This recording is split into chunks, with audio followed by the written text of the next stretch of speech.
आज जो हमने चीज़ पढ़नी है उसका नाम है production of continuous X-ray spectrum. यानी एक्स रेज जिस जो कि कॉन्टीन्यूस स्पेक्ट्रम में बनाती हैं उसकी प्रोडक्शन हम कैसे करेंगे, यानी उनको पैदा कैसे करेंगे। जो तरीका है वो पहले हम एक एनिमेशन से देखते हैं, फिर इनको बारी बारी देखते हैं। ये एनिमेशन जो कि मैं फिजिक्स फॉर स्टूडेंट्स के नाम से चैनल है वहाँ से दिखा रहा हूँ, एक्स रे स्पेक्ट्रा जिसका बेसिकली नाम है। इसके अंदर अगर आप देखें ये एक एटम है जिसके इर्द गिर्द इलेक्ट्रॉन मूव कर रहे हैं, और हम क्या करें अगर एक इलेक्ट्रॉन इसकी तरफ फेंक दें, यानी इस टारगेट की तरफ एक इलेक्ट्रॉन को मारें, तो इलेक्ट्रॉन एक चूँकि हाई स्पीड से आ रहा था वो इसके अंदर इस न्यूक्लियस के करीब आते हुए उसकी स्पीड स्लो हो जाती है, जबकि वो थोड़ा उसका रुख भी बदल जाता है। और जब ये रुख बदलता है, स्पीड स्लो होती है, तो उसी दौरान हमारे पास एक्स रेज निकल जाती हैं जो कि एक कॉन्टीन्यूस स्पेक्ट्रम बनाती हैं। क्या है इन सारी बातों का मतलब? ये तो तरीका एक्सरे हमने ऐसे कहने प्रोड्यूस करानी है, लेकिन एक्सरेज क्या हैं, कॉन्टिन्यूस स्पेक्ट्रम से क्या मतलब है, अब ये देखते हैं। एक्सरेज हम बेसिकली कहते हैं कि इसको यहाँ पे मैंने लिख के लाया हूँ कि X-rays are a type of a high energy electromagnetic radiation with very short wavelength typically between 0.01 nanometer to 10 nanometer and high frequencies. यानी कि एक्सरेज बेसिकली एक किस्म है कि इसकी एक हाई एनर्जी यानी ऐसी एनर्जी एक ज़्यादा एनर्जी वाली इलेक्ट्रोमैग्नेटिक रेडिएशन की जिसकी जो वेवलेंथ है वो इस रेंज में लाई कर रही है 0.01 नैनोमीटर से 10 नैनोमीटर के दरमियान, जबकि उसकी फ्रीक्वेंसी भी ज़्यादा होती है। इलेक्ट्रोमैग्नेटिक रेडिएशन की अगर हम बात करें तो ऐसी रेडिएशन जिसको एक जगह से दूसरी जगह मुंतकिल करने के लिए किसी पार्टिकल की ज़रूरत नहीं होती। जैसे रोशनी है जो कि सूरज से हमारे ज़मीन तक आती है, तो बीच में कोई पार्टिकल नहीं होते, जैसे हम कहते हैं वैक्यूम है।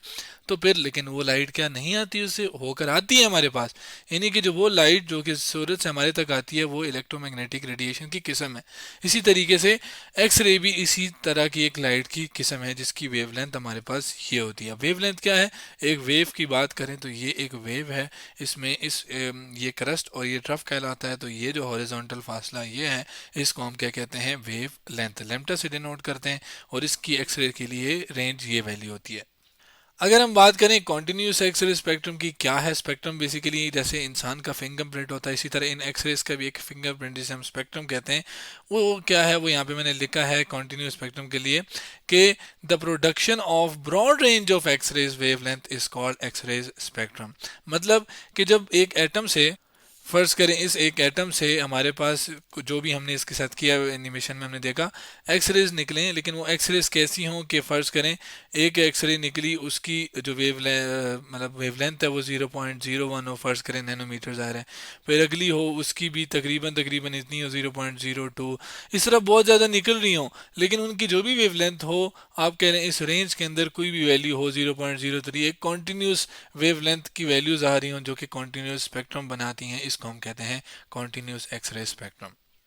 कैसे प्रोड्यूस होती है एनिमेशन से तो हमने देख लिया, लेकिन अब ज़रा हम बारी बारी उसको स्टेप बाय स्टेप देखते हैं।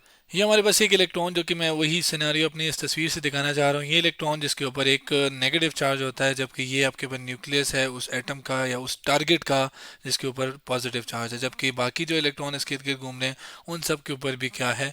ज़ाहिर है नेगेटिव चार्ज है, ठीक है, जो कि ये मैं चलें शो भी कर देता हूँ। सारे के ऊपर तो नहीं, लेकिन हमें पता है।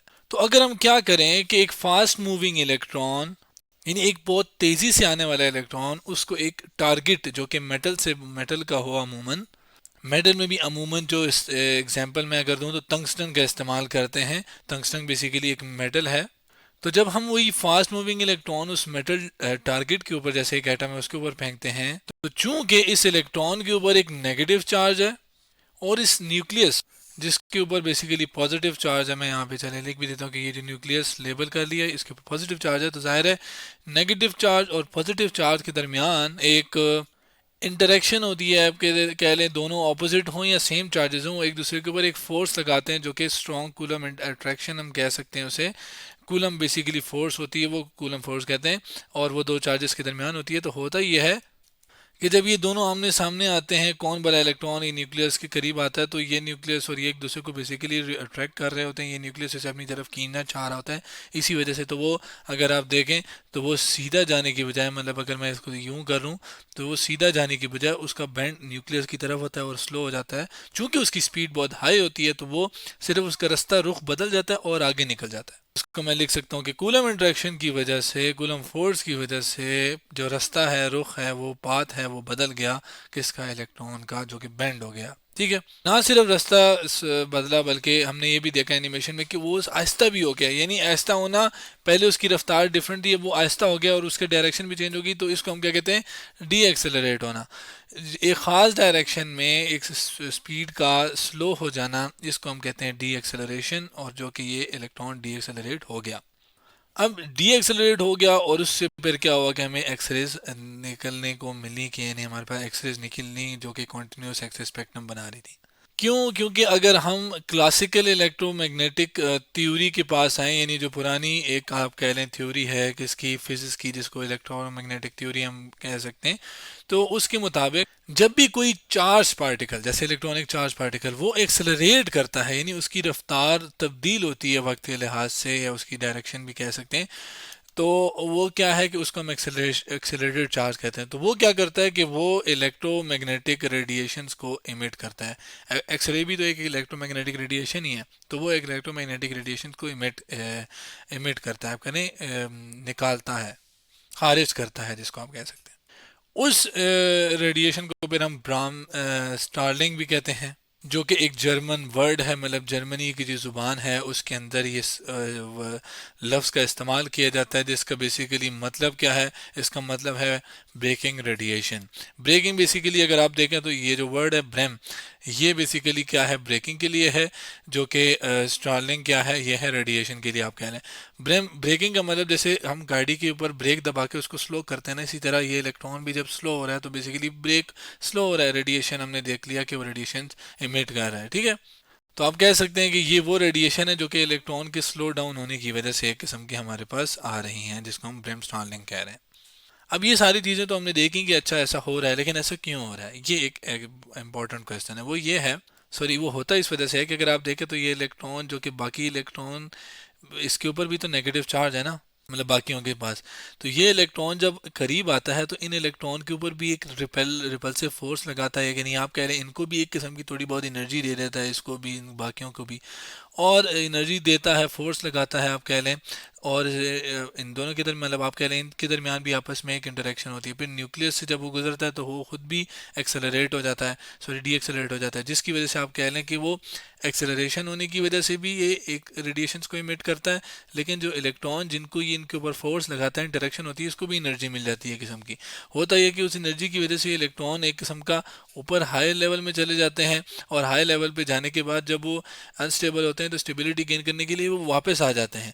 जब वो वापस आते हैं तो वो ज़ाहिर है वो एनर्जी को लूज़ कर देते हैं। वो एनर्जी जो लूज़ करते हैं वो फिर in the form of radiation, X-ray form के, सॉरी, रेडिएशन की फॉर्म में वो इमिट हो जाती है। इसको मैं एक और तरीके से अगर समझाऊं कि फ़र्ज़ करें, ज़ाहिर है इसको हमने इस इलेक्ट्रॉन को एनर्जी दी, जो कि पहला जो शेल है वो के होता है, ये एल, आगे एम कह लें, ऊपर एन होगा, ठीक है, के एल एम एन, इस शेल के हम नाम रखते हैं। तो ये इलेक्ट्रॉन, इसको एनर्जी मिली, ये के से चला गया एम, फर्ज करो इधर चला गया, ठीक है। अब एम में 10 इलेक्ट्रॉन वोल्ट एनर्जी चाहिए, जबकि यहाँ पर इसको फर्ज करो इसको चाहिए 5 इलेक्ट्रॉन वोल्ट एनर्जी। यहाँ पर एनर्जी इसको इलेक्ट्रॉन से एक किस्म की मिली, ये हाई लेवल में चला गया। यहाँ पर जब ये आया तो ये अनस्टेबल थोड़ी देर के लिए तो आया, लेकिन थोड़ी देर के बाद ये वापस नीचे गया क्योंकि अनस्टेबल था यहाँ पे। तो वो जो 10 से 5 में ये आया, तो वो जो 5 इलेक्ट्रॉन एनर्जी बकाया थी वो इन द फॉर्म ऑफ रेडिएशन निकल गई। और वो रेडिएशन जब हमने देखी तो उसकी जो वेवलेंथ है वो एक्स रेज की रेंज में आ रही थी, यानी इस रेंज में आ रही थी, इसी वजह से हम उसको क्या कह रहे हैं कि वो एक्स रेज वाली रेडिएशन निकाल रहा है। अब चूंकि हर इलेक्ट्रॉन, इससे ये तो मैंने के से एम वाली एग्जांपल दे दी ना, हर इलेक्ट्रॉन जो कि एल में, एल से एम में, या एल से एन में जा रहा है, या के से एम में, या के से एल में, या के से एन में जा रहा है, तो वो हर एक जो इलेक्ट्रॉन है वो एक अलग तरीके से एनर्जी को एमिट कर रहा है, और वो जो डिफरेंट इलेक्ट्रॉन्स हैं वो डिफरेंट तरीके से या डिफरेंट अमाउंट ऑफ एनर्जीज को क्या करते हैं, वो रिलीज़ करते हैं, जिससे हमारे पास फिर क्या है कि डिफरेंट वेवलेंथ आ रही होती है, जो कि एक रेंज बनाती हैं, और वो रेंज हमारे पास ये वाली रेंज होती है एक्सरेज की, 0.01 नैनोमीटर से 10 नैनोमीटर तक, और उसको फिर हम कहते हैं कि वो फिर क्या बनाती हैं, continuous range of X-rays wavelength बनाती हैं, जो कि हमने देखा कैसे। अब ये सारी बातें मैंने आपको बताई क्लासिकल इलेक्ट्रोमैग्नेटिक थ्योरी के मुताबिक, लेकिन अगर हम इन सारी चीज़ों को एक आजकल की यानी क्वांटम थ्योरी की अकॉर्डिंग टू क्वांटम थ्योरी को इस चीज़ को समझें, तो क्वांटम थ्योरी के मुताबिक ये जो इलेक्ट्रॉन ऊपर या नीचे जाते हैं, ये वो रेडिएशन नहीं बल्कि ये फोटोन को इमिट करते हैं, जिसकी energy H is equal to H F है। यानी जो इस इलेक्ट्रॉन सॉरी ऊपर नीचे हो रहे हैं तो जो एनर्जी निकल रही है वो इन द फॉर्म ऑफ फोटोन है। अब फोटोन क्या होते हैं? बेसिकली ये एक एनर्जी पैकेट्स होते हैं, छोटे छोटे एनर्जी पैकेट्स होते हैं जिनकी जो एनर्जी है वो क्या है, H H is equal to H F, जो कि मैंने मेंशन की हुई है। जिसमें अगर आप देखें एच क्या है, एच बेसिकली क्या है, एच प्लैंक्स कांस्टेंट है और इसकी खास वैल्यू है, वो वैल्यू क्या है 6.626 इंटू 10⁻34 जूल पर सेकेंड। जबकि एफ क्या है, ये बेसिकली फ्रीक्वेंसी है। आप कह लें इसको वेव की फॉर्म में मैं समझाऊं तो कितनी नंबर ऑफ वेव एक सेकंड से गुजरेगी उसको हम फ्रीक्वेंसी कह रहे हैं, ठीक है। इसी तरह कितने नंबर ऑफ पैकेट्स आप कह लें एक सेकंड के अंदर गुजर गए उसको भाई आप फ्रीक्वेंसी सॉर्ट ऑफ कह सकते हैं। अब अगर हम ये देखना चाहें कि कितनी वेवलेंथ एक एक्सरे की होगी या कितनी वेवलेंथ की एक्सरेज ये निकालेगा कोई भी एक एटम, उसके लिए हम थोड़ा वर्क करते हैं। उसके लिए हम ये कहते हैं कि जो वेव निकलती हैं, रेडिएशंस निकलती हैं, उनकी जो रफ्तार होती है वो रफ्तार हम कैलकुलेट करते हैं v is equals to F lambda. v क्या है, ये स्पीड है, जिसको मैं यहाँ पे चले लिख भी लेता हूँ कि v क्या है स्पीड, एफ क्या है फ्रीक्वेंसी, जबकि ये क्या है वेवलेंथ। मतलब उस वेव की वेवलेंथ ये है, उसकी फ्रीक्वेंसी ये है, ये उसकी स्पीड है। चूंकि जो वे रेडिएशन जो कि इलेक्ट्रोमैग्नेटिक वेव हैं ये स्पीड ऑफ लाइट से, यानी स्पीड ऑफ लाइट जो कि सी से हम रिप्रेजेंट करते हैं, यहाँ पे चले मैं इधर नीचे करके लिख भी लेता हूँ कि सी क्या है, स्पीड ऑफ लाइट, और इसकी वैल्यू होती है 3 × 10⁸ मीटर पर सेकेंड। तो ये आपके पास जो वेव है उसको फिर हम इसकी स्पीड हम सी लिख लेते हैं, जबकि एफ क्या है उसकी फ्रीक्वेंसी और वेवलेंथ क्या है, वेवलेंथ ये आगे, ठीक है। अब इसमें अगर इस इक्वेशन को मैं थोड़ा रीअरेंज करके वेवलेंथ के लिए या फ्रीक्वेंसी के लिए किसी एक के लिए फ्रीक्वेंसी की वैल्यू निकालता हूँ तो ये आपके पास आ जाती है, ये इधर एफ के साथ लैम्डा मल्टीप्लाई हो रहा है, उधर जाके डिवाइड हो जाएगा, तो सी इधर पहले लिख दिया मैंने, ऊपर लिख दिया, जबकि नीचे क्या आ जाएगा लैम्डा। चूंकि सी कांस्टेंट वैल्यू है, ये नहीं तब्दील होती, तो अगर मैं वेवलेंथ की बात करूं, अगर वेवलेंथ मिनिमम है तो आपके पास जो भी फ्रीक्वेंसी होगी वो क्या होगी, वो मैक्सिमम होगी, यानी कम वेवलेंथ के लिए फ्रीक्वेंसी सबसे ज़्यादा होगी। तो मैंने अगर उस फोटोन की या उस वेवलेंथ की एक एनर्जी निकालनी है तो उसके लिए मुझे फ्रीक्वेंसी का पता होना चाहिए और एच का पता होना चाहिए। एच मुझे पता चल गया, फ्रीक्वेंसी पता है, तो मैं अगर वेवलेंथ के लिए कैलकुलेट करना चाहता हूँ तो मुझे ई के लिए भी कुछ ना कुछ करना पड़ेगा। उसके लिए फिर हम क्या करते हैं, चूंकि एक इलेक्ट्रॉन हमने एक किस्म का थ्रो किया तो बेसिकली क्या है कि वो एनर्जी जो कि एक इलेक्ट्रॉन के ऊपर लग रही है उसको हम कहते हैं पोटेंशियल, जो कि v से डिनोट करते हैं हम। तो ये electron energy per unit charge कह लें, या चार्ज हमारे केस में इलेक्ट्रॉन है तो वो है, तो उसके ऊपर जो वो बराबर है वो v पोटेंशियल के। इसमें e को मैं उधर ले जाऊं तो e की जगह वैल्यू आ जाएगी किसकी, ई वी। याद रखिएगा ई इलेक्ट्रॉन की चार्ज की वैल्यू है, ठीक है, जबकि वी पोटेंशियल है, ई एनर्जी है, ठीक है। अब इसकी एनर्जी की वैल्यू मैं यहाँ पर पुट कर देता हूँ जो कि इस वेव से रिलेटेड है, जबकि एच में एच तो आ जाएगा एज इट इज, एफ की वैल्यू मैं यहाँ से पुट करूंगा तो मैं वेवलेंथ के लिए कुछ ना कुछ कर सकता हूँ। तो मैं क्या करता हूँ, E is equal to H F यहाँ पे लिखता हूँ, ई की जगह ई वी लिख दिया, एच की जगह एज इट इज, एफ की जगह सी ओवर लेम्टा मिनिमम लिख दिया। याद रखिएगा ये मैं कम से कम वेवलेंथ निकालने के लिए कर रहा हूँ। अब लेम्टा इधर ही रखूँ मैं, अगर सॉरी उसको उधर ले जाऊँ, ई वी को इधर डिवाइड करा लूँ तो ये मेरे पास इक्वेशन बन जाएगी, ये जिसको मैंने थोड़ा इधर लिख दिया, नीचे जगह नहीं थी, तो ये लेम्टा उधर मल्टीप्लाई हो रहा था, ई वी इधर आके डिवाइड हो जाएगा, तो एच सी ऊपर ऊपर वाला और नीचे ई वी आ गया। तो ये वो मिनिमम वेवलेंथ है, इसको मैं लोअर लिमिट ऑफ वेवलेंथ भी कह सकता हूँ, किसकी, उस एक्स रे की जो निकल रही है। मतलब हमारे पास एक रेंज थी ना कि यार 0.01 में नैनोमीटर से लेकर 10 नैनोमीटर तक, ठीक है।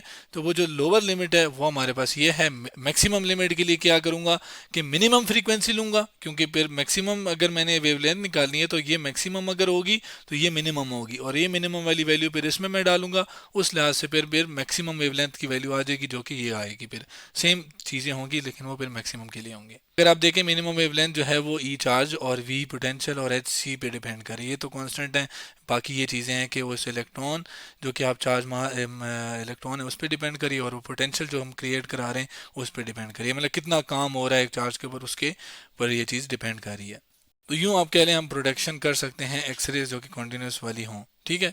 तो आज हमने क्या दोनों अंदाज से देखा, आज हमने एक्सरेज की प्रोडक्शन हो, क्लासिकल और क्वांटम, और क्वांटम के लिए इनफैक्ट हमने उस मिनिमम वेवलेंथ की वैल्यू भी निकाली। तो आज हमने क्या किया, production of continuous X-ray spectrum के बारे में बात की।